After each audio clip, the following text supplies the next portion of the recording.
Her questioning had Zuckerberg contradicting himself on a serious topic, how the decision was made in 2015 to not inform the 87 million users that their data had been improperly sold off. If he didn't know about how that decision was made, what kind of leadership was that?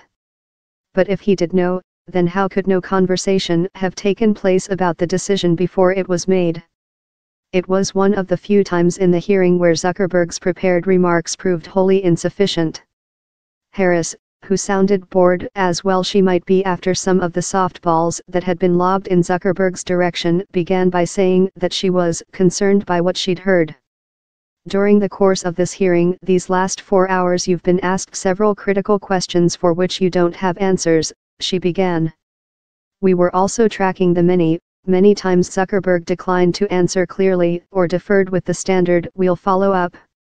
For the record, Harris listed that Zuckerberg did not address, but her main issue, aside from informing Zuckerberg that these points had not been forgotten, was to bring up the specific occurrence that in 2015, Facebook learned that the data of millions of users had been abused, and yet did not inform those users. Here Zuckerberg attempted the defense of not being able to know every conversation at Facebook because I wasn't in a lot of them. I mean, I'm not sure what other people discussed. Harris did not take the bait, and when Zuckerberg attempted to steer the conversation towards the known facts of how Facebook responded in 2015, she pressed on, "Were you part of a discussion that resulted in the decision not to inform your users?"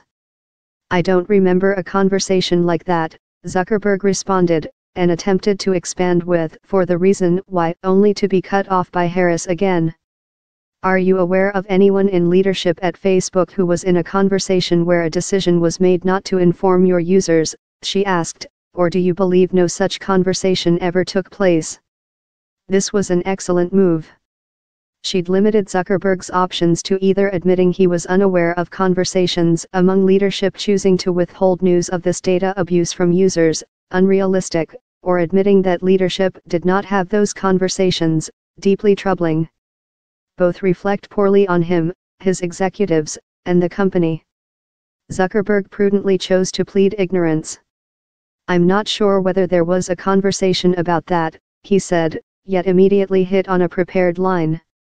"But I can tell you about the thought process at the time, of the company, which was that in 2015 when we heard about this, we banned the developer and we demanded that they delete all the data and stop using it, and the same with Cambridge Analytica. They told us they had, but Harris had no intention of allowing him to run out the clock with recycled, irrelevant statements, as he had many times in the previous hours. I've heard your testimony in that regard," she cut in before finally taking her chance to bear down on him.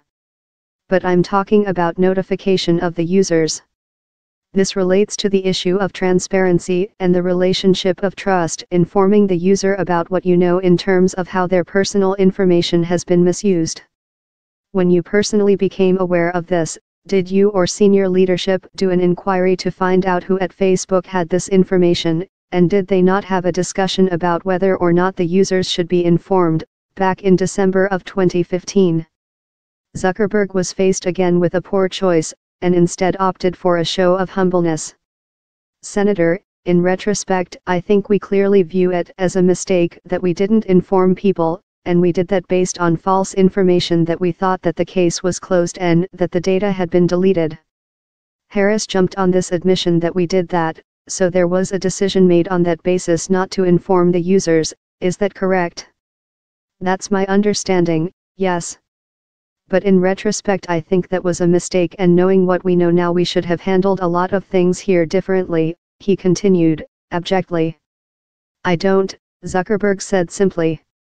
So to sum up, in 2015, it became clear to Facebook and certainly to senior leadership that the data of 87 million people had been sold against the company's terms.